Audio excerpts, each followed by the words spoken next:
Donc, le titre du message, c'est « N'ayez pas peur ». N'ayez pas peur. Et vous pouvez rester dans Luc chapitre 12, si vous êtes encore dans Luc chapitre 12. Je vais relire le verset 32.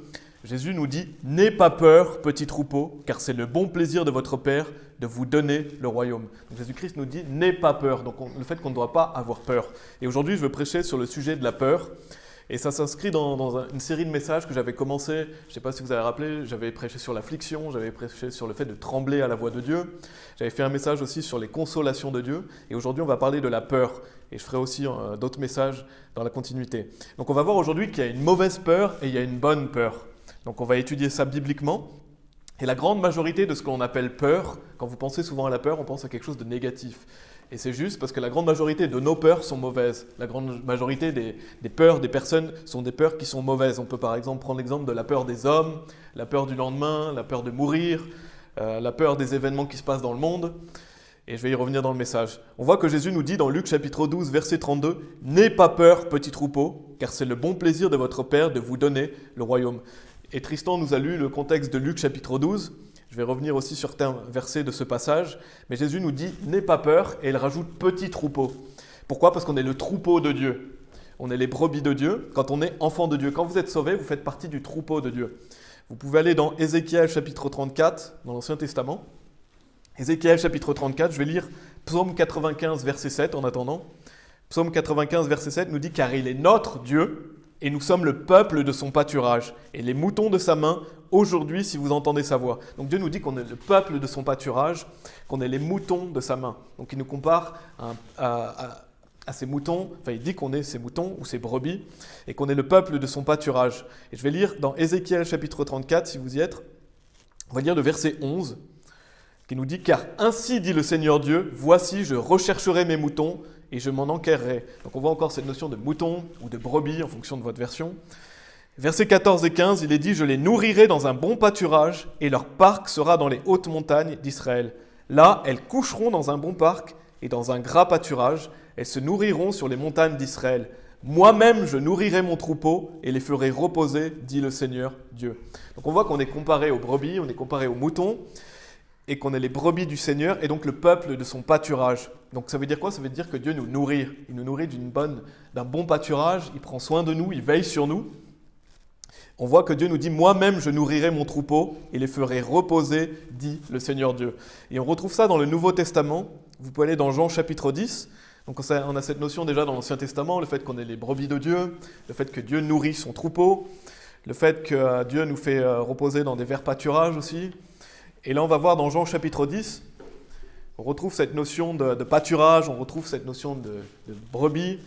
C'est notamment Jésus qui nous dit dans Jean chapitre 10, verset 9, « Je suis la porte, si un homme entre par moi, il sera sauvé, et entrera, et sortira, et trouvera, notez ce qu'il est dit, du pâturage. » Verset 10, « Le voleur ne vient que pour voler, et tuer, et détruire. Je suis venu afin qu'il puisse avoir la vie, et qu'il puisse l'avoir plus abondamment. » Et verset 14, « Je suis le bon berger », donc Jésus-Christ est le bon berger. Et on sait que dans le psaume 23, le Seigneur est mon berger, ce qui prouve d'ailleurs la divinité de Jésus-Christ. Jésus-Christ est le bon berger et je connais mes moutons et je suis connu des miens. Donc Jésus-Christ est le bon berger, il connaît ses moutons. Quand vous lui appartenez, il ne pourra pas dire qu'il ne vous connaît plus. Quand Jésus-Christ vous connaît, il vous connaît pour toujours. Il parle du fait qu'on trouvera du pâturage, parce qu'il dit il sera sauvé et entrera et sortira et trouvera du pâturage. Donc quand on est en Christ, on a du pâturage, on a la nourriture, on a tout ce dont on a besoin quand on est en Christ. Et donc ça rejoint ce qu'on a vu dans l'Ancien Testament, le fait qu'on est le peuple de son pâturage et que Dieu va nous nourrir. Et donc, notez ce qu'il est dit, Jésus nous dit « Je suis venu afin qu'il puisse avoir la vie », parce qu'on sait que Jésus-Christ nous donne la vie éternelle, qu'on a la vie éternelle en Christ et qu'il puisse l'avoir plus abondamment. Donc il y a plus que ça, c'est-à-dire que dans notre vie, Dieu nous bénit, il va nous bénir dans toute l'éternité. Et donc non seulement il nous donne la vie éternelle, mais il nous donne la vie en abondance. Et donc cette notion de pâturage, du fait que Dieu nous nourrit, il prend soin de nous, il nous donne accès à toutes les bénédictions spirituelles en Christ. Donc Dieu nous bénit d'abondance en Jésus-Christ. Il a un excellent pâturage pour nos âmes, parce que bien sûr c'est une nourriture spirituelle. Dieu nous nourrit spirituellement quand on lit la Bible, quand on écoute les enseignements. Donc le fait que Dieu nous compare aux brebis et aux troupeaux, ça montre notre fragilité. Ça montre qu'on est des êtres fragiles, ça montre qu'on est sujet à la peur. Parce que qu'est-ce qui caractérise une brebis ou un mouton quand vous les regardez dans les champs? Souvent, ils ont peur, ils sont effrayés, ils sont vite troublés, la moindre petite chose, ils sont alertes. Et donc, les brebis sont des animaux qui ont peur facilement, qui sont effrayés. Et ça doit nous faire prendre conscience de notre fragilité charnelle. On est fragile, on sait qu'on n'est comme une vapeur, et de la faiblesse de notre chair. Et on a besoin d'un berger dans notre vie. Les brebis ont besoin d'un berger, on a besoin d'un berger. Amen. On a besoin du Seigneur Jésus-Christ, sinon on est perdu.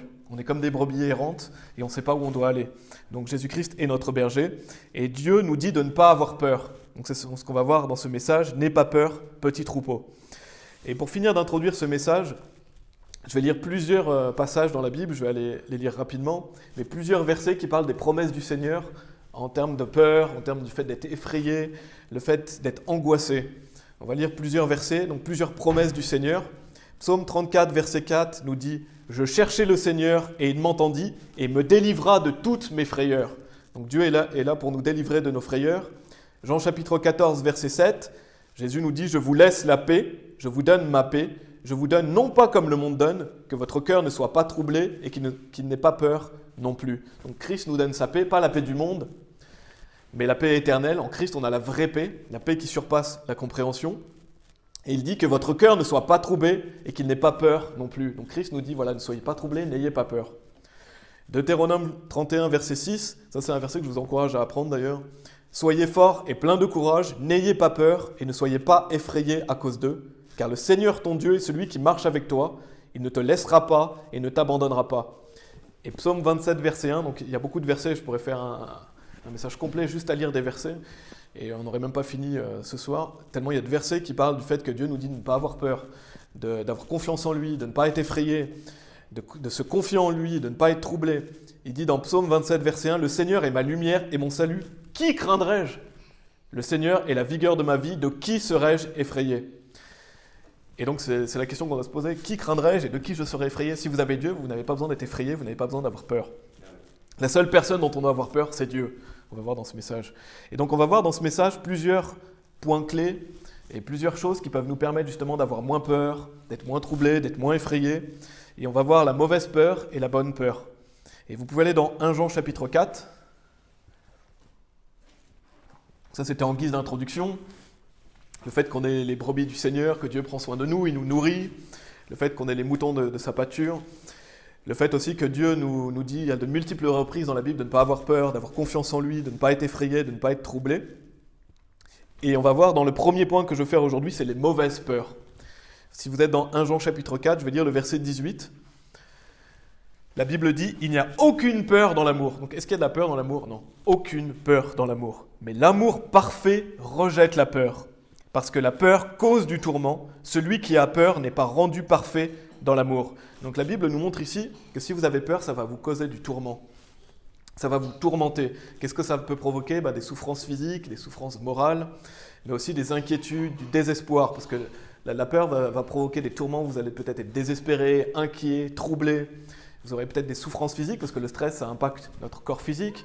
Des souffrances morales. Donc ce n'est pas quelque chose de sain et quelque chose de bon pour nous. Être tourmenté, quelle forme ça peut prendre? Le fait d'être tourmenté, c'est le fait d'être angoissé, d'être stressé, d'être inquiet. Et donc, ce n'est pas quelque chose qui est agréable. Et Dieu ne veut pas que nous ayons peur, justement. Il ne veut pas qu'on vive dans la peur. Il veut que nous marchions dans l'amour. Dans Colossiens chapitre 3, verset 14, et vous pouvez rester dans 1 Jean chapitre 4 si vous voulez, mais Colossiens chapitre 3, verset 14 nous dit « Et par-dessus toutes ces choses, revêtez-vous de la charité, laquelle est le lien de la perfection. » Donc on voit que Dieu nous dit de se revêtir de la charité. Donc est-ce que c'est automatique? Non, ce n'est pas automatique. C'est quelque chose dont on doit se revêtir comme vous vous habillez le matin, comme vous vous habillez tous les jours. Tous les jours, on doit décider, voilà, je vais marcher par la charité, je vais revêtir la charité, je vais marcher dans le nouvel homme. Parce que si vous ne revêtez pas le nouvel homme, automatiquement, vous allez marcher dans l'ancien homme. Vous allez faire automatiquement les mêmes choses. C'est automatique. Donc si vous êtes quelqu'un qui est facilement effrayé, troublé, vous allez automatiquement vous lever et vous allez être effrayé, troublé pendant la journée. Pourquoi? Parce que votre ancien homme, vous ne pouvez pas le changer. Et donc, il faut quoi? Il faut revêtir le nouvel homme. Il faut justement, comme il dit, revêtir de la charité, parce que le nouvel homme, il est parfait, il marche dans l'amour. Et donc, vous devrez vous en revêtir chaque jour, décider de vous revêtir de la charité. Et la Bible dit, laquelle est le lien de la perfection, laquelle est le lien de perfection. Et si vous faites ça, si vous marchez dans l'amour, vous allez automatiquement rejeter la peur. Parce que l'amour parfait, c'est ce qui est dit dans la Bible, l'amour parfait rejette la peur. Donc si vous êtes quelqu'un qui est sujet à la peur, comment vous pouvez justement remédier à cela en marchant dans l'amour? Parce que l'amour parfait rejette la peur. Parce que la peur cause du tourment, celui qui a peur n'est pas rendu parfait dans l'amour. Et il faut être honnête, on a tous des peurs, on a tous des tourments. Tout le monde a des peurs dans sa vie et on a des peurs plus ou moins grandes. Il y a des gens qui sont plus sujets à la peur que d'autres. Certaines personnes sont facilement effrayées, d'autres un peu moins, mais on a tous des peurs. On est tous sujets à la peur parce que notre chair, c'est dans notre chair. Donc on est plus ou moins sujet à la peur. Et est-ce qu'on peut réformer notre chair? On ne peut pas réformer notre chair. Donc qu'est-ce qu'il faut faire? Comme on vient de le voir, il faut revêtir le nouvel homme et décider de revêtir de la charité. Ainsi, vous allez rejeter la peur. Et donc aujourd'hui, on va voir plusieurs formes de peur. Donc ça, c'était l'introduction des mauvaises peurs. La première peur que je veux souligner, vous pouvez aller dans Proverbes chapitre 29, c'est la peur des hommes. C'est la peur qui est vraiment courante souvent, mais c'est la peur des hommes. Et aujourd'hui, je vais diviser en deux catégories. Je vais faire 2 points au sujet des mauvaises peurs. Je ne vais pas parler des peurs personnelles, parce qu'il y a des gens qui ont des peurs personnelles. Par exemple, ça peut être la peur du vide, la peur des insectes. Ce genre de peur, je ne vais pas en parler. Je vais vraiment diviser dans 2 catégories différentes. La première catégorie, c'est la peur des hommes. Regardez ce qui est dit dans Proverbe 29, verset 25. Il est dit « La crainte de l'homme tend un piège, mais quiconque met sa confiance dans le Seigneur sera en sécurité. » Donc là, on a une opposition dans ces versets. Vous avez la crainte de l'homme et le piège, et vous avez la confiance dans le Seigneur et la sécurité. Et justement, le fait d'être en sécurité fait que ça vous préserve des pièges. Et on n'a pas envie de tomber dans un piège, je ne sais pas pour vous, moi j'ai pas envie de tomber dans un piège. Tomber dans un piège, ce n'est pas quelque chose qui est agréable, on veut être plutôt en sécurité. Et bien comment être en sécurité? C'est celui qui met sa confiance dans le Seigneur. Alors que si vous craignez les hommes, ça va vous tendre un piège. Donc il y a une opposition. Donc craindre les hommes, si vous craignez les hommes, avoir peur des hommes, c'est un piège. Pourquoi c'est un piège? Qu'est-ce que ça veut dire concrètement? Ça veut dire que si vous craignez les hommes, ça va vous amener dans des mauvaises situations. Ça va vous amener peut-être à pécher contre Dieu parce que vous allez avoir peur des autres. Et donc, c'est pour ça que Dieu nous dit que c'est un piège, parce que ça vous amène dans des mauvaises choses, ça va peut-être vous amener à faire des péchés, parce que vous craignez les hommes. Et on peut prendre l'exemple de Pierre. Pierre, dans la Bible, il va renier Jésus-Christ. Et pourquoi? Parce qu'il a peur des hommes, il a peur de se faire attraper, il a peur d'être pris, donc il va renier Christ par peur des hommes. Et donc, qu'est-ce que ça peut provoquer, justement, la peur des hommes? Le fait de renier Jésus-Christ. Et donc, c'est pas ce qu'on veut, on ne veut pas renier Christ. Le fait que Pierre renie Christ, c'est parce qu'il a craint les hommes. Et donc ça peut prendre aussi la forme du refus de vivre la vie chrétienne. Il y a des gens qui vont refuser de vivre la vie chrétienne parce qu'ils ont peur des hommes. Ils ont peur du jugement, ils ont peur de la moquerie, ils ont peur du rejet. Ils vont se dire non, moi je ne veux pas vivre la vie chrétienne, je veux être comme tout le monde, j'ai trop peur qu'on me juge, j'ai trop peur d'être différent. Donc on peut voir que ça peut amener des très graves péchés, la peur. Il y a des gens qui ne vont pas évangéliser parce qu'ils ont peur. Mais à ces personnes-là, craignez plutôt Dieu. Craignez pas les hommes, craignez Dieu. Et ça, on va y revenir. Il y a aussi le fait que les gens ont peur du jugement. Par exemple, si vous allez élever vos enfants d'une certaine manière, si vous allez vivre d'une certaine manière, les gens vont avoir peur du jugement, donc ils vont craindre les hommes et donc ils vont pécher contre Dieu. Et ce n'est pas ce qu'on veut. Il y a des personnes qui vont avoir peur du regard des autres aussi. Par exemple, si vous avez des mauvaises fréquentations dans votre vie et que des personnes autour de vous boivent de l'alcool et vous mettez à boire de l'alcool parce que vous n'avez pas envie d'être jugé, vous voulez faire comme tout le monde. Ben, ce n'est pas ce qu'on veut, et où des personnes vont vous amener à sortir dans des mauvais lieux, faire des mauvaises choses, parce que vous avez peur d'être mis à part, vous avez peur d'être jugé. Donc attention à la crainte de l'homme. La crainte de l'homme tend un piège. Donc Dieu nous met en garde, il nous le dit déjà dans la parole, ne craignez pas les hommes parce que ça va vous amener dans des mauvaises choses, et ça va peut-être vous faire pécher. Vous pouvez aller dans Matthieu chapitre 10, et il faut être honnête, on a tous plus ou moins peur des hommes. Ça nous arrive tous d'avoir peur en fait. Et on voit dans la Bible, on a Gédéon, j'aime beaucoup Gédéon, c'est un personnage que j'apprécie beaucoup dans l'Ancien Testament, si vous relisez, je crois que c'est dans Juge chapitre 7, il avait peur. Mais qu'est-ce qu'il a fait? Il a fait quand même ce qui est juste. Et donc si vous avez peur, faites quand même ce qui est juste. Faites quand même ce qui est agréable à Dieu, même si vous avez peur. Ne laissez pas la peur prendre le dessus, justement, revêtez-vous de la charité. On va lire dans Matthieu chapitre 10, des versets 28 à 33. Donc Jésus nous dit, « Et ne craignez pas ceux qui tuent le corps, donc ne craignez pas les hommes, mais qui ne sont pas capables de tuer l'âme, mais plutôt, qui c'est qu'on doit craindre? Craignez celui qui est capable de détruire et l'âme et le corps en enfer. 2 moineaux ne se vendent-ils pas un sou, et pas un d'eux ne tombera à terre sans votre Père? Mais les cheveux même de votre tête sont tous comptés. » Donc Dieu connaît même le nombre de cheveux sur votre tête.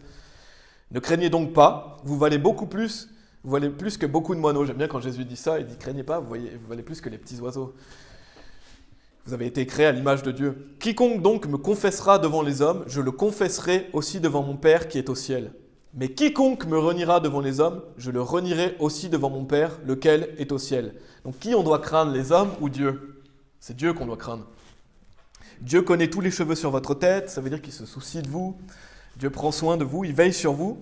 Et la Bible dit dans Zacharie chapitre 2 verset 8, je vais simplement le lire, « Car ainsi dit le Seigneur des armées, après la gloire, il m'a envoyé vers les nations qui vous ont pillés, car celui qui vous touche, notez ce qu'il est dit, touche la prunelle de son œil. » Donc on a comme la prunelle de l'œil de Dieu.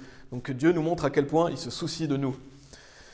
Et voyez dans le passage que il dit « Quiconque me confessera devant les hommes, je le confesserai aussi devant mon Père qui est au ciel. » Ça veut dire qu'on doit être capable de confesser Jésus devant les hommes. On doit être capable de dire qu'on est chrétien, on doit être capable de dire « Non, je ne fais pas ça parce que je suis chrétien. Et je suis différent des autres et je ne dois pas craindre ce que les hommes vont penser de moi. » La Bible dit « Mais quiconque me reniera devant les hommes, je le renierai aussi devant mon Père, lequel est au ciel. » Donc posez-vous la question, qu'est-ce qui est le plus effrayant? D'être renié par Jésus-Christ devant le Père ou être renié par les hommes? Posez-vous vraiment cette question, qu'est-ce qui vaut plus la peine? Est-ce que vous voulez être renié par Christ devant le Père ou être renié par les hommes? Je pense que le choix est vite fait. Donc quand vous êtes dans une situation inconfortable, pensez plutôt à craindre Dieu et ne pas craindre les hommes. Et être renié par les hommes ou être renié par Jésus, le choix il est vite fait. Et donc bien sûr ça ne parle pas du salut. Quand vous êtes sauvé pour toujours. Quand il est dit « Quiconque me reniera devant les hommes, je le renierai aussi devant mon Père, lequel est au ciel », ça ne parle pas de fait de perdre son salut. Quand vous avez le salut, vous êtes scellé de l'Esprit Saint, c'est terminé. Parce que des gens utilisent ce passage pour dire « Ah, regardez, si vous faites un péché, Christ peut vous renier, vous perdez votre salut. » Non, on ne peut pas perdre le salut. Ça parle de quoi? Ça parle du fait d'être renié en tant que disciple, ça parle du fait d'être renié dans notre vie chrétienne. Si vous reniez Christ, Christ peut très bien vous renier devant le Père. Et ce n'est pas quelque chose d'agréable à expérimenter. Donc qu'est-ce que ça veut? Qu'est-ce que concrètement je vais vous amener à penser? C'est ne reniez pas Jésus, ne faites pas que Jésus vous renie devant le Père. Et si on doit mourir pour Christ, alors c'est un privilège. Si on doit aller jusqu'à la mort pour Christ, n'oubliez pas que c'est un privilège. N'oubliez pas, pour moi, vivre est Christ et mourir est un gain. On va aller dans Psaume 56. Donc dans cette première partie, je parle vraiment de la peur des hommes, que la peur des hommes tend un piège. Pourquoi ça tend un piège? Parce que ça peut vous amener à renier Christ, ça peut vous amener dans des péchés, dans des mauvaises situations. C'est pour ça que vous devez être ferme dans votre cœur et décider tous les jours, voilà, je vis pour Christ, je ne vais pas craindre les hommes. Et si vous êtes sujet à la crainte des hommes, justement, revêtez-vous de la charité, lisez la Bible, méditez la parole de Dieu pour vous encourager. Donc on va aller dans Psaume 56, on va lire le psaume en entier, et je vais noter quelques passages. Donc c'est David qui parle, il nous dit « Sois miséricordieux envers moi, ô Dieu, car l'homme voudrait m'avaler, il m'opprime en se battant quotidiennement. Mes ennemis voudraient m'avaler quotidiennement, car ils sont nombreux à se battre contre moi, ô toi le plus haut. Au moment où je serai effrayé, je me confierai en toi. En Dieu, je louerai sa parole, en Dieu, j'ai mis ma confiance, je ne craindrai pas ce que la chair peut me faire. Chaque jour, ils déforment mes paroles, toutes leurs pensées sont pour me faire du mal, ils se rassemblent, ils se cachent, ils remarquent mes pas lorsqu'ils attendent mon âme. Échapperont-ils par l'iniquité? Dans ta colère, jette à terre les peuples, ô Dieu. Tu racontes mes errances, mets mes larmes dans ta bouteille. Ne sont-elles pas dans ton livre? Lorsque je crierai à toi, alors mes ennemis reculeront. Cela je le sais, car Dieu est pour moi. En Dieu je louerai sa parole, en le Seigneur louerai-je sa parole. En Dieu ai-je mis ma confiance. Je ne serai pas effrayé de ce que l'homme peut me faire. Tes vœux sont sur moi, ô Dieu, je te rendrai des louanges. Car tu as délivré mon âme de la mort. N'empêcheras-tu pas mes pieds de trébucher, afin que je puisse marcher devant Dieu dans la lumière des vivants? Donc on peut voir dans ce passage que David il a vraiment des raisons de s'effrayer. On voit au verset 2, il dit « Mes ennemis voudraient m'avaler quotidiennement ». Donc imaginez des ennemis autour de vous qui voudraient vous avaler, vous tuer, ils vous épient, ils regardent ce que vous faites, ils sont là pour essayer de vous attraper dans vos mots, dans vos gestes, ils veulent votre mort, car ils sont nombreux à se battre contre moi, ô toi le plus haut. Au moment où je serai effrayé, je me confierai en toi. Donc on voit que David il est extrêmement persécuté au point où des gens veulent lui enlever la vie, des gens veulent à tout prix l'attraper dans ses mots, dans ses gestes. Donc c'est des personnes qui ne sont pas bienveillantes envers lui. Et si vous êtes pasteur ou évangéliste, il faut vous attendre à vivre ça. Il faut vous attendre à avoir des gens qui voudront vous attraper dans vos mots, même dans la vie chrétienne. Hein. Il y a toujours des gens qui vont essayer d'épier ce que vous faites, mais pas avec des bonnes intentions. Et donc David a vraiment des raisons de s'effrayer, quand on peut imaginer à quel point il était extrêmement persécuté. et des personnes veulent le tuer. Et donc on vit peut-être pas ce genre de situation, vous vivez peut-être pas ce genre de situation où vous êtes persécuté au point où des gens veulent votre mort. Ça pourrait peut-être arriver, mais dans nos vies, on vit de la persécution, on vit de la moquerie, on vit du rejet, on vit de la menace. Donc on a des tentations, des choses difficiles dans nos vies. Parce que tous ceux qui vivent pieusement en Christ Jésus subiront la persécution. En fait, si vous n'avez aucune persécution, si tout va bien, si vous n'êtes jamais rejeté ou moqué, posez-vous la question, est-ce que je vis vraiment pour Christ? Parce que la Bible dit que tous ceux qui vivent pour Christ, ils vont subir ce genre de choses. Après, plus ou moins de manière importante, plus ou moins de manière passagère, mais on vivra tous des choses difficiles. On peut voir à quel point Christ a été renié, on peut voir à quel point Christ a été moqué, toute la souffrance qu'il a vécue quand il est venu. Et donc, quelle est la solution face à cela quand vous êtes effrayé, comme David? Il a des raisons de s'effrayer. Ben, il dit, au moment où je serai effrayé, je me confierai en toi. Donc dès que vous sentez que vous êtes effrayé, vous avez peur, confiez-vous en Dieu. Verset 4, en Dieu je louerai sa parole, en Dieu j'ai mis ma confiance, je ne craindrai pas ce que la chair peut me faire. Donc David nous dit, au moment où il est effrayé, il se confie en Dieu. Donc mettez votre confiance en Dieu, ayez confiance, encore une fois, que Dieu vous protège, que Dieu veille sur vous, qu'il se soucie de vous, et qui connaît même le nombre de cheveux sur votre tête. Et il dit aussi, en Dieu, je louerai sa parole. Qu'est-ce que ça veut dire? Ça veut dire que vous devez avoir confiance dans les promesses de Dieu.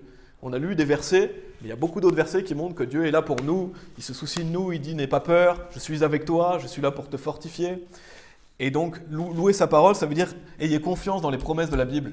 Ayez confiance que ce que dit Dieu. Déjà, si vous êtes sauvé, vous avez confiance que Jésus-Christ vous sauve. Ça veut dire que vous avez confiance dans la parole de Dieu. Donc, on ne veut pas seulement être les personnes qui ont confiance que dans certaines choses de la Bible, on va avoir confiance dans toute la Bible. Donc quand Dieu vous dit qu'il prend soin de vous, ayez confiance en cela et ayez confiance dans les promesses de Dieu. Et il dit, en Dieu, je louerai sa parole. Donc non seulement c'est vous confier dans les promesses de Dieu, mais c'est aussi bien sûr le fait de lire la Bible. Quand vous avez des frayeurs, quand vous avez peur, lisez la Bible, réconfortez-vous avec la parole de Dieu. Cherchez pas le réconfort dans le monde, mais cherchez le réconfort dans la parole de Dieu. La Bible dit, je ne craindrai pas ce que la chair peut me faire. Donc David ne craignait pas ce que les hommes étaient capables de lui faire. Donc vous devez ainsi arriver à ne pas craindre les hommes. Et bien souvent, les peurs qu'on a, c'est par un manque de foi ou un manque de confiance en Dieu. Bien souvent, les personnes ont peur parce qu'ils manquent de foi ou ils manquent de confiance en Dieu. Et on peut prendre l'exemple de Pierre, vous pouvez aller dans Matthieu chapitre 14. Je ne vais pas analyser tout le passage, on va le voir brièvement, mais on peut prendre l'exemple de Pierre qui va marcher sur l'eau. Dans Matthieu chapitre 14, on va voir que Pierre, il va dire, voilà, Seigneur Jésus, est-ce que je peux venir à toi? Jésus va lui dire, viens. Il commence à marcher sur l'eau. Et dès qu'il regarde au vent violent, il va commencer à s'enfoncer. C'est dans Matthieu chapitre 14, des versets 27 à 30, où il est dit, mais aussitôt Jésus leur parla, disant, soyez pleins d'ardeur, c'est moi. Et notez ce qu'il est dit, n'ayez pas peur. Donc c'est impressionnant. Je ne sais pas si vous aviez déjà fait attention au nombre de fois où Dieu nous dit, n'ayez pas peur, n'ayez pas peur, n'ayez pas peur, n'ayez pas peur. Et Pierre lui répondit et dit, Seigneur, si c'est toi, ordonne-moi d'aller jusqu'à toi sur l'eau. Et il dit, viens. Et Pierre est un exemple dans beaucoup de choses parce qu'il était fougueux, il avait de l'audace, il a osé faire des choses que les autres n'ont pas osé faire. Donc il était même capable de dire, voilà, je vais marcher sur l'eau si tu peux, Jésus-Christ, j'aimerais venir jusqu'à toi. Et Jésus lui dit, viens. Pourquoi? Parce qu'il n'y a pas de limite à ce que vous pouvez faire. Donc quand vous voulez faire des choses pour Christ, Christ vous dit, viens, fais. Et Dieu va vous bénir et Dieu va vous utiliser. Et quand Pierre descendit du bateau, il marcha sur l'eau pour aller à Jésus. Mais quand il vit le vent violent, il eut peur et commençant à s'enfoncer, il s'écria disant, Seigneur, sauve-moi. Donc en plus, vous pouvez noter que Christ, il dit, n'ayez pas peur. Et quelques versets plus loin, Pierre, il a peur. Donc on voit encore une fois que la peur, ça vient. C'est normal d'avoir des peurs. Mais Christ nous répète de ne pas avoir peur. Donc on voit que quand Pierre, il dit quand il vit le vent violent, il eut peur. Donc qu'est-ce qui a provoqué sa peur? C'est parce qu'il a regardé au vent. Il a regardé aux conditions extérieures. Il a arrêté de regarder à Jésus. Et dès qu'il va arrêter de regarder à Jésus, dès qu'il va voir au vent, il est dit qu'il commença à s'enfoncer. Et après, il va demander à Christ, il va dire « Seigneur, sauve-moi ». Et donc, ce que je veux souligner, c'est que ce vent violent, comme on voit ici, c'est une illustration de tout ce qui peut arriver dans notre vie qui est difficile. Des fois, vous pouvez vivre une tempête. Vous pouvez avoir toutes sortes de persécutions, de tribulations qui arrivent en même temps. Il y a votre santé qui ne va pas, des choses dans votre famille, des choses dans votre travail. Donc c'est ce vent violent qui vient sur vous. Vous savez que dans la Bible, il est parlé de la maison qui est sur le sable et la maison sur le roc. Et justement, on ne veut pas être ce château de sable qui s'écroule dès qu'il y a quelque chose de difficile. Et donc, on peut prendre peur Quand on regarde au vent violent, quand vous regardez aux persécutions, aux choses difficiles, vous pouvez prendre peur et commencer à vous enfoncer. Qu'est-ce que ça veut dire? Ça veut dire commencer à être backsliding, on dit. C'est-à-dire commencer à être un chrétien charnel, commencer à dévier, commencer à dire « Ah, finalement, je ne vais pas vivre la vie chrétienne, c'est trop dur ». Si vous regardez aux conditions extérieures, vous pouvez en venir à ça. Et Dieu ne veut pas ça, il veut qu'on regarde à Jésus. C'est pour ça que la Bible dit « regardant à Jésus ». Vous ne devez pas regarder aux conditions extérieures, aux mauvaises conditions extérieures. Donc, on peut voir aussi dans ce passage, une autre application que je veux faire, c'est que quand Pierre a peur, il s'écria disant « Seigneur, sauve-moi ». Donc quand vous avez des peurs, criez à Dieu. Quand vous avez peur, quand vous êtes effrayé, quand vous avez des choses difficiles, criez à Dieu, demandez à Dieu les choses. C'est ce que Pierre a fait tout de suite, il a dit « Seigneur, sauve-moi ». Et quand vous avez une situation difficile, vous pouvez dire « Seigneur, sauve-moi, délivre-moi, aide-moi ». Et Dieu va être là pour vous répondre. Donc criez, la première personne à qui vous devez crier, c'est à Dieu, dès que vous avez quelque chose de difficile. Et ce que je voulais souligner aussi, c'est que si vous êtes un pasteur ou un évangéliste, vous devez prêcher toute la Bible. Donc vous devez prêcher tout le conseil de Dieu. Donc qu'est-ce que ça veut dire? Ça veut dire que vous ne devez pas craindre les hommes. Vous ne devez pas craindre les conséquences de ce que vous allez prêcher. Amen. Donc on ne doit pas regarder au vent violent, on doit regarder à Christ. On doit avoir confiance. On va retourner dans Psaume 56. J'aurais dû vous dire de garder quelque chose. Je vais relire plusieurs versets dans Psaume 56. Donc là, je voulais vraiment souligner le fait de ne pas craindre les hommes, le fait de ne pas être effrayé. Et on voit que Pierre, dès qu'il arrête de regarder à Jésus, mais il regarde au vent violent, il va commencer à s'enfoncer. On ne veut pas s'enfoncer dans notre vie chrétienne, c'est-à-dire qu'on ne veut pas arrêter de vivre la vie chrétienne ou laisser des obstacles, nous arrêter de servir Christ.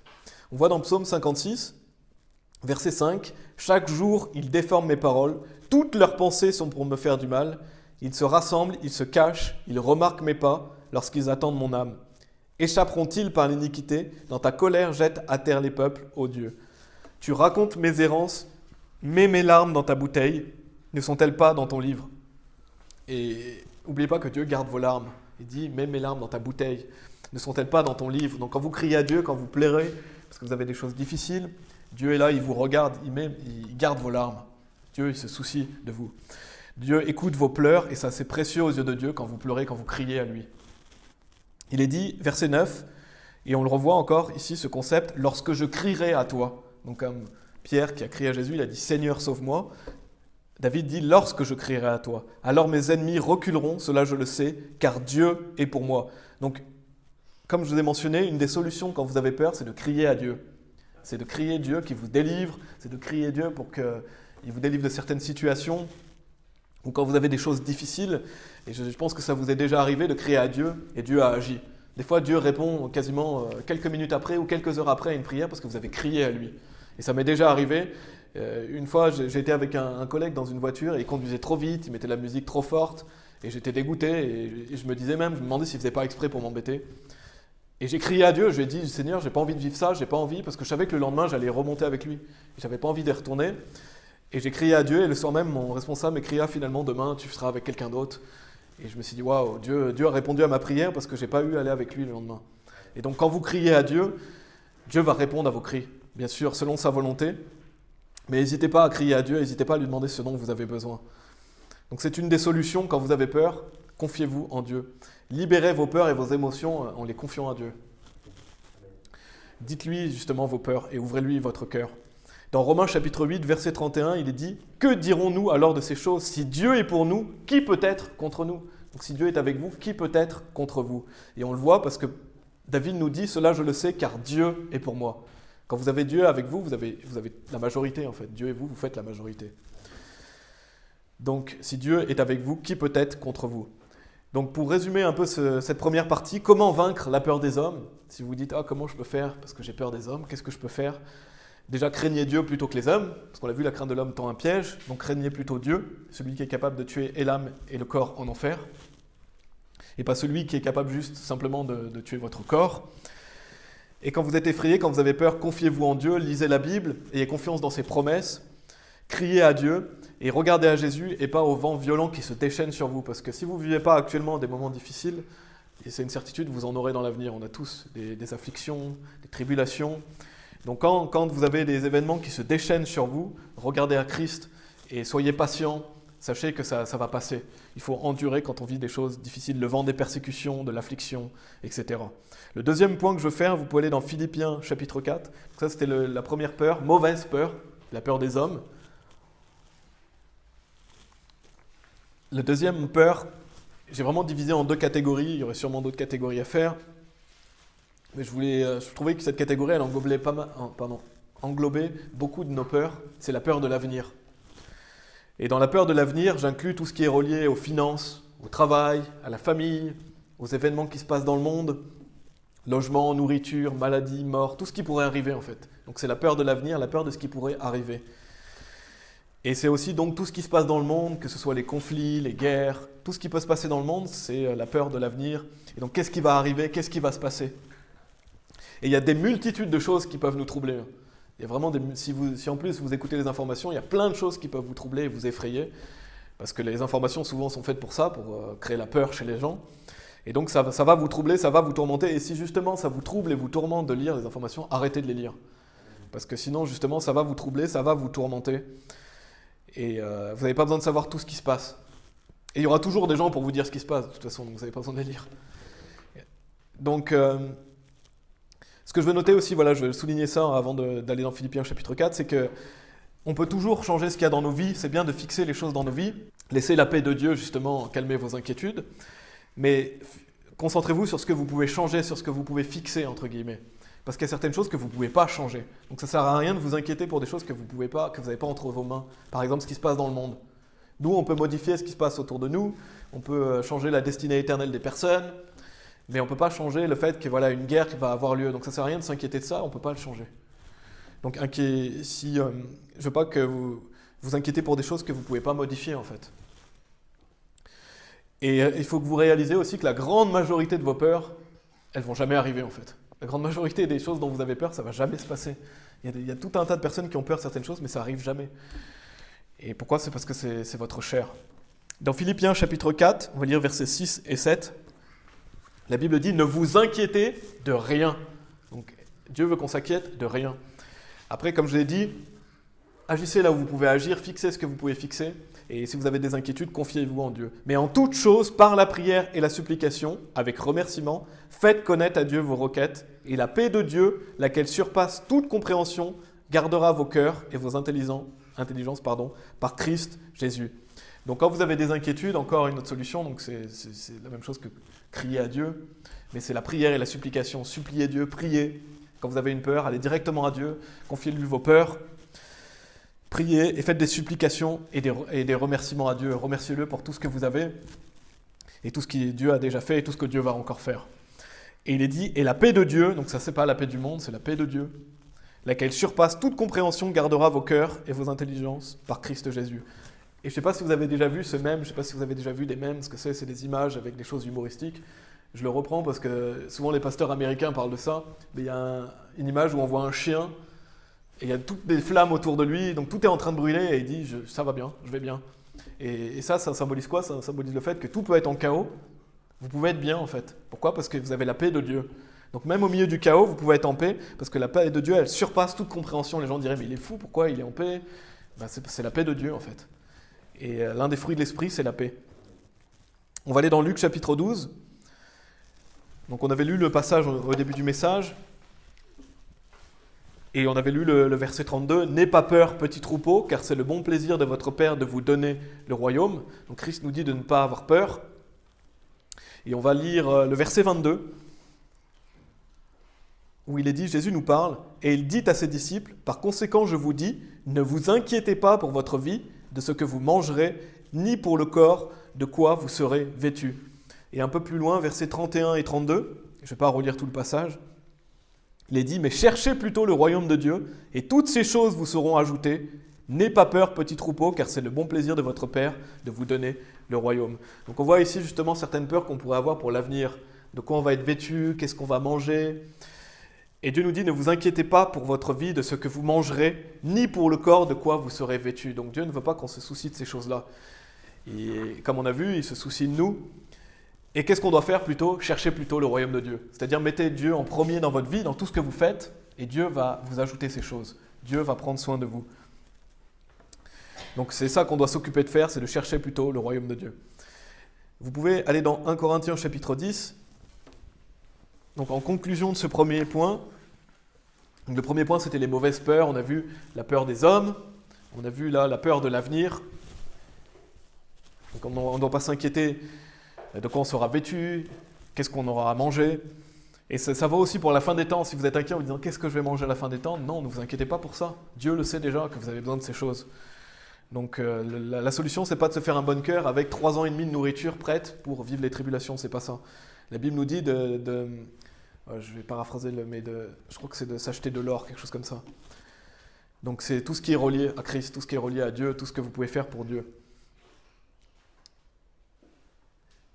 Donc 1 Corinthiens chapitre 10, verset 13, c'est le verset que je vous encourage à apprendre, le verset barrière, que je vais expliquer un petit peu. 1 Corinthiens chapitre 10, verset 13. « Aucune tentation ne vous est saisie telle qu'il est commun à l'homme, mais Dieu est fidèle, qui ne permettra pas que vous soyez tentés au-delà de ce que vous êtes capable, mais avec la tentation, il vous donnera aussi un moyen d'échapper afin que vous puissiez être capable de la supporter. » Donc ça, c'est vraiment un verset important pour calmer vos peurs, vos inquiétudes, vos doutes et vos angoisses, parce que par le mot tentation, on peut dire tribulation aussi, affliction. Et donc, qu'est-ce que nous dit ce verset? C'est que Dieu ne va pas permettre que des choses, des afflictions, des tribulations, des persécutions vous arrivent au-delà de ce que vous êtes capable de supporter. C'est-à-dire que Dieu ne va pas permettre que certaines choses que vous n'êtes pas capable qu'une chose que vous n'êtes pas capable de supporter arrive dans votre vie. Donc, ayez confiance dans le fait que Dieu ne va pas vous faire vivre quelque chose que vous n'êtes pas capable de supporter. Et ça devrait calmer toutes nos peurs en fait. Juste ce verset. Parce que si vous dites « Ah, ça, je ne suis pas capable de supporter », eh bien, si c'est vraiment le cas, bien sûr, Dieu ne va pas permettre que vous viviez ces choses-là. Et bien souvent, les gens, quand ils vivent des choses difficiles, ils se disent « Moi, je ne suis pas capable de supporter ça ». Mais si vous êtes dans cette affliction ou dans cette persécution, dans cette tribulation, c'est la preuve que vous êtes capable de l'endurer. Parce que Dieu nous dit que ce que vous n'êtes pas capable d'endurer, il ne va pas le permettre. Et c'est vrai qu'on vit des choses, on peut vivre des choses plus ou moins difficiles, on peut se dire mais ça je ne suis pas capable de le supporter, si vous êtes capable, parce que vous avez Dieu avec vous. Et Dieu dit qu'il ne permettra pas que vous soyez tentés au-delà de ce que vous êtes capable. Donc c'est un verset qui doit nous rassurer, et Dieu nous donnera un moyen d'échapper, afin que vous puissiez être capable de la supporter. Donc qu'est-ce que ce verset doit nous susciter, malgré les difficultés, et je ne néglige pas le fait qu'on vive des choses difficiles, qu'on a peut-être une maladie, qu'on a peut-être des problèmes divers, on a tous des choses difficiles. Mais qu'est-ce que ce verset doit nous susciter? De la paix, de la patience et de la tranquillité, même à travers les choses difficiles. Parce qu'on se dit, voilà, Dieu est en charge, il ne va pas permettre que je vive quelque chose que je ne suis pas capable d'endurer. Donc j'ai confiance en Dieu et il y a une lumière au bout du tunnel. Donc ayez confiance, reposez-vous sur Dieu et sur ses promesses. Dieu ne permettra pas que vous soyez tentés au-delà de ce que vous êtes capable. Donc rappelez-vous que quand vous vivez quelque chose de difficile, rappelez-vous que Dieu veille sur vous et que Dieu ne permettra pas que ce soit au point où vous ne pouvez pas le supporter. Parce que le fait que vous vivez ça, c'est la preuve que vous êtes capable de l'endurer. Et ce qui est souvent triste, c'est qu'il y a beaucoup de personnes qui arrêtent, qui laissent tomber dans la vie chrétienne à cause des persécutions, à cause des choses difficiles. Ils se disent « Moi, je ne suis pas capable de supporter ça, j'arrête ».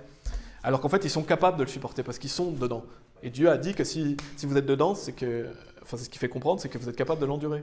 Donc n'arrêtez pas, continuez, regardez à Jésus, continuez d'avancer, et ayez confiance que vous êtes capable de le supporter parce que Dieu dit que vous l'êtes. Et que Dieu veille sur vous. Et souvent, des gens abandonnent, des gens arrêtent la vie chrétienne en disant « c'est trop dur, j'en ai marre », ou voilà, les gens veulent ma vie, les gens veulent ceci ou cela. Et c'est souvent, bien sûr, c'est un manque de foi, c'est un manque de foi dans les promesses de Dieu. C'est par la peur, mais vous êtes capable d'endurer les choses que vous vivez. Et souvent la délivrance de Dieu dans la Bible, je ne sais pas si vous aviez noté, ce n'est pas toujours probablement le cas, mais Dieu nous délivre aussi au dernier moment. Donc ça veut dire que peut-être que là vous êtes au point où vous n'êtes plus capable de vivre une situation, mais Dieu va vous délivrer. Dieu dans la Bible, à de multiples reprises, il délivre les personnes vraiment au moment où on se dit « non, c'est fini, il n'y a plus de solution ». Et vous avez l'exemple dans Daniel, de Shadrach, Meshach et Abednego, qui sont jetés littéralement dans la fournaise, on se dit « ah, ben c'est fini, ils sont foutus ». Non, Jésus était là. Il était là pour les veiller sur eux. Et donc, Dieu peut agir au dernier moment. Donc c'est pour ça qu'il ne faut pas abandonner, qu'il faut toujours continuer. Parce que si vous abandonnez, vous allez vous priver justement de la délivrance. Et ce n'est pas ce que Dieu veut. Donc si vous êtes dans une difficulté ou une détresse, continuez à endurer, soyez patient, confiez-vous en Dieu. La preuve que vous êtes dedans, c'est que vous êtes capable de le supporter. Et Dieu va vous délivrer, si c'est sa volonté. Et Dieu nous apprend des choses à travers les difficultés. Donc si vous abandonnez avant la fin, ça veut dire que vous n'avez pas appris la leçon.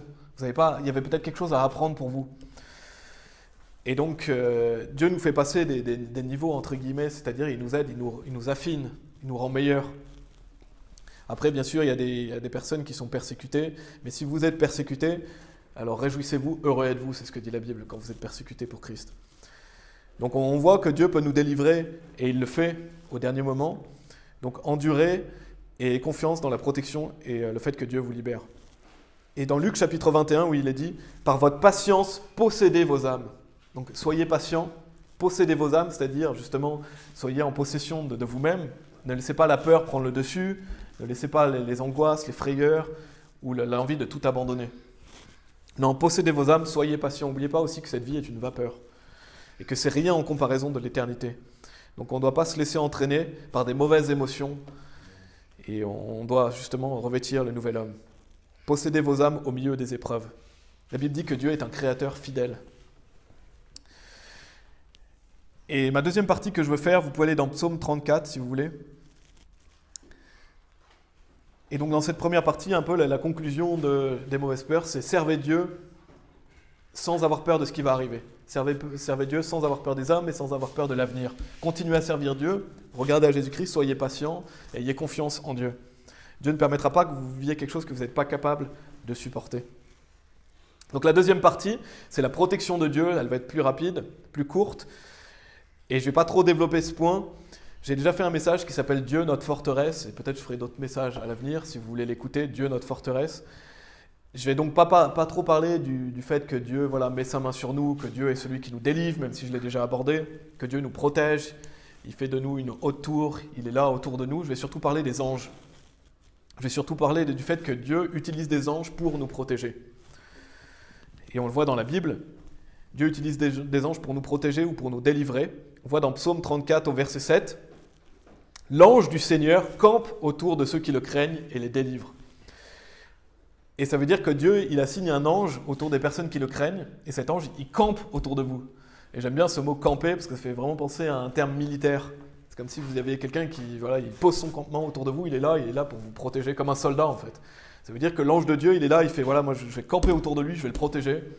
Et Dieu lui dit protège cette personne, et l'ange il est là autour de nous, il campe autour de nous, et il nous délivre.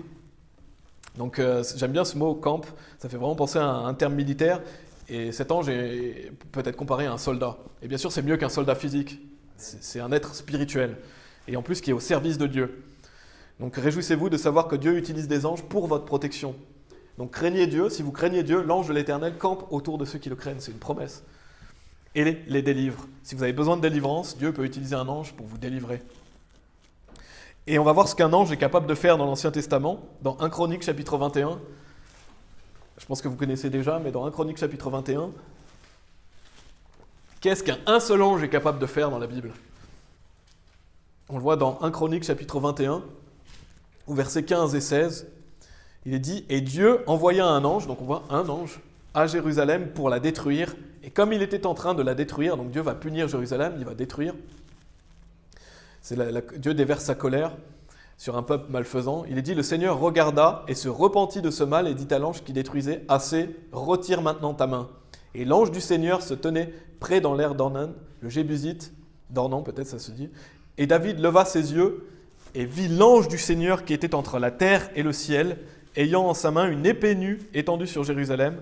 Alors David et les anciens d'Israël, qui étaient couverts de sacs, tombèrent sur leur visage. Donc, imaginez cet ange. Imaginez que David voit cette scène où il y a un ange qui est entre le ciel et la terre.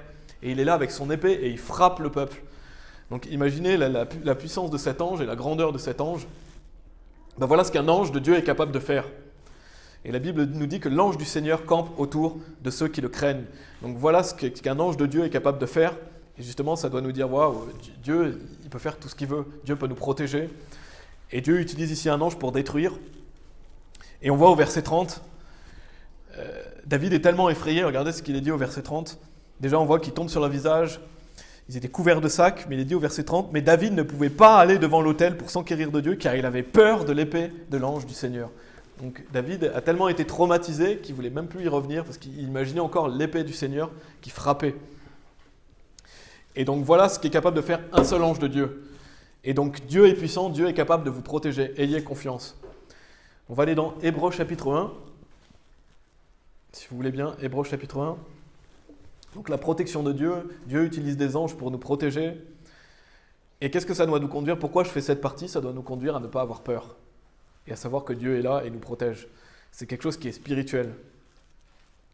On voit dans Hébreux chapitre 1, verset 7.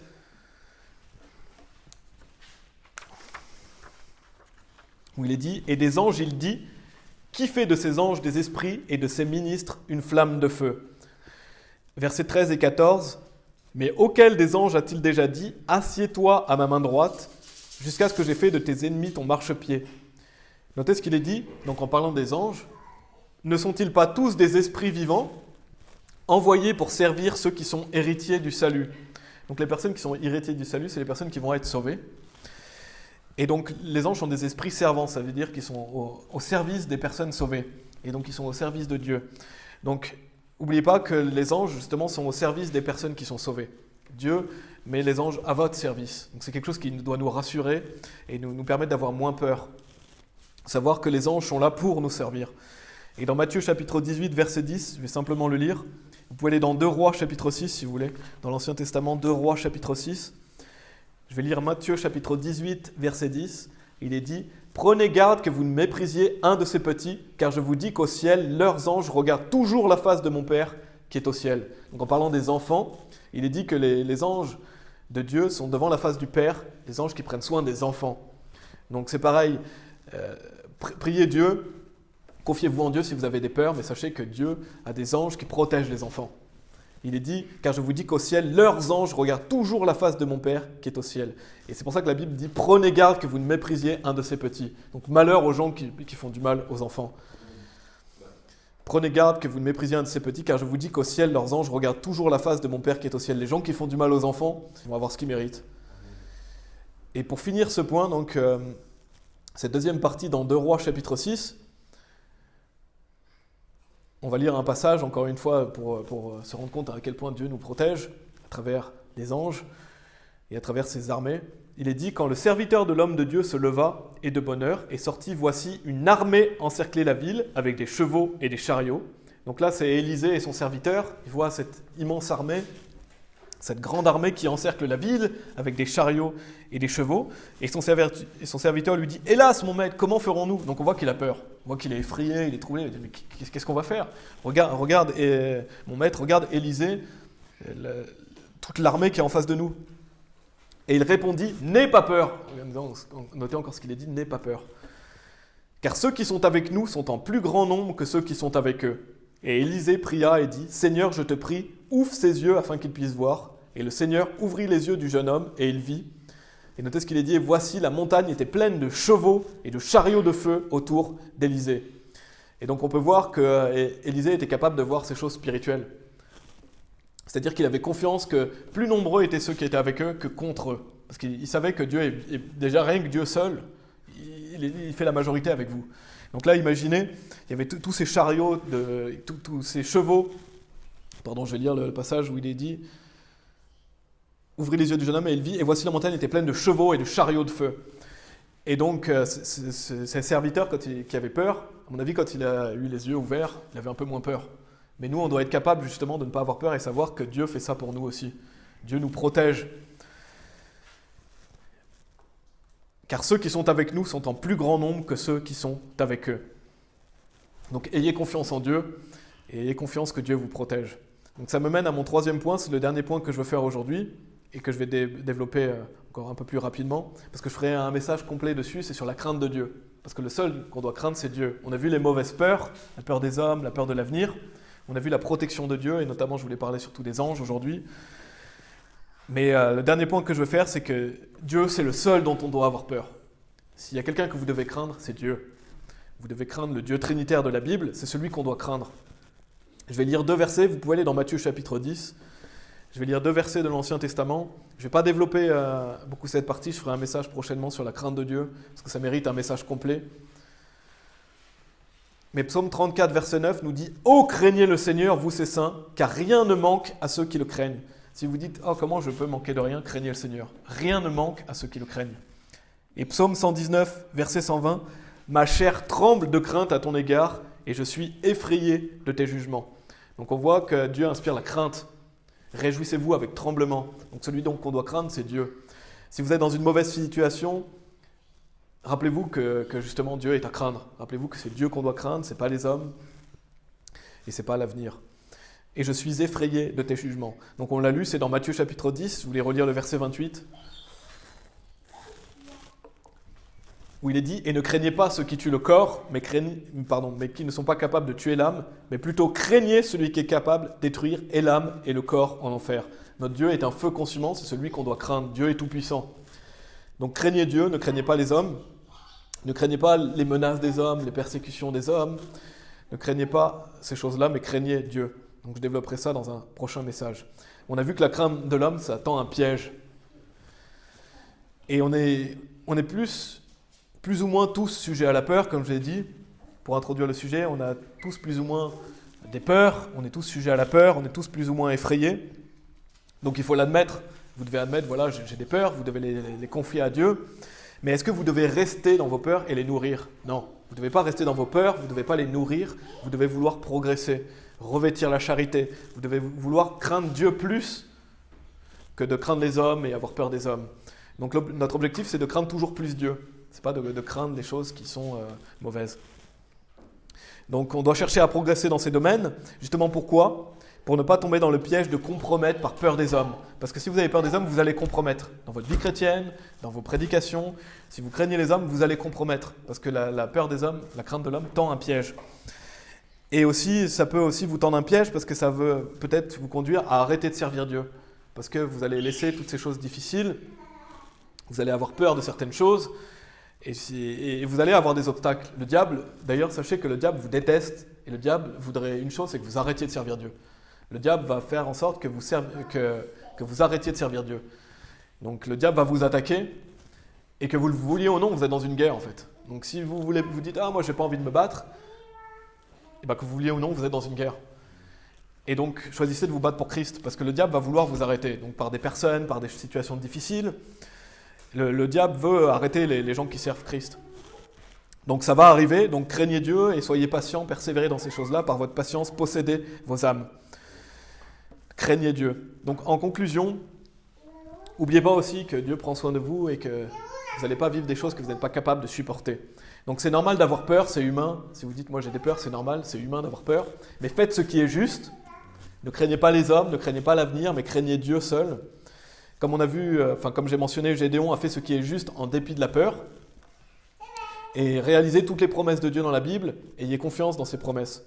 Et réalisez aussi que c'est l'ancien homme qui a peur, c'est votre chair. Et votre chair, elle a été crucifiée avec Christ. En fait, il faut vous considérer mort quant à l'ancien homme, mort quant à vos peurs, et vivant à l'esprit, donc vivant dans le nouvel homme, parce que votre nouvel homme, il n'a pas peur, lui. Et je vais lire 2 Timothée chapitre 1, verset 7. Après, mais le nouvel homme, lui, il n'a pas peur. Le nouvel homme, il est audacieux, il est courageux, il veut faire ce qui est juste, il se délègue dans la loi de Dieu. Donc votre nouvel homme est parfait. Et quand vous marchez dans le nouvel homme, vous rejetez la peur, parce que vous êtes dans l'amour, dans la charité. Oui, je vais lire 2 Timothée chapitre 1, verset 7, si vous voulez y aller. Dieu nous a donné le Saint-Esprit, donc on a le nouvel homme, on a le Saint-Esprit. Et vous connaissez ce verset, je vais simplement le relire, 2 Timothée chapitre 1, verset 7, qui nous dit « Car Dieu ne nous a pas donné l'esprit de crainte, mais de pouvoir et d'amour et de bon sens. » Donc Dieu ne nous a pas donné un esprit où on doit avoir peur des hommes, peur de l'avenir, non, il nous a donné un esprit de pouvoir et d'amour et de bon sens. Et quand vous avez des peurs, rappelez-vous ce psaume 17, verset 8, « Garde-moi comme la prunelle de l'œil, cache-moi à l'ombre de tes ailes. » On va prier. Merci Père, parce que j'aurais encore pu lire un nombre innombrable de versets qui nous parlent de ta protection, qui nous parlent du fait de ne pas avoir peur, de se fortifier en toi, d'avoir confiance dans ta parole, du fait que tu es là pour nous, même si nous ne te voyons pas physiquement, on te voit par les yeux de la foi, Seigneur, on a confiance en ta parole. Je prie pour que tu nous aides tous ceux qui écoutent, à avoir moins peur des hommes, moins peur de l'avenir. Garde-nous de la peur et fortifie-nous, Seigneur, augmente notre foi et que nous puissions avoir confiance dans ta protection, dans ta parole, et que quand nous avons des peurs, des choses qui nous troublent, qui nous effraient, que nous puissions crier à toi, nous confier en toi, savoir que tu es là, savoir aussi que tu ne nous feras pas vivre des choses qu'on n'est pas capable de supporter, et donc on puisse endurer et être patient à travers le vent violent, et que nous ne soyons pas justement à nous enfoncer et à chuter dans notre vie chrétienne, mais plutôt à nous fortifier en toi, et le juste tombera cette fois, et le fait que tu nous relèves et que tu nous délivres. Merci Père de protéger notre groupe, de protéger notre chaîne YouTube et tout ce qu'on fait pour toi, et de nous faire prospérer. On prie au nom de Jésus-Christ. Amen.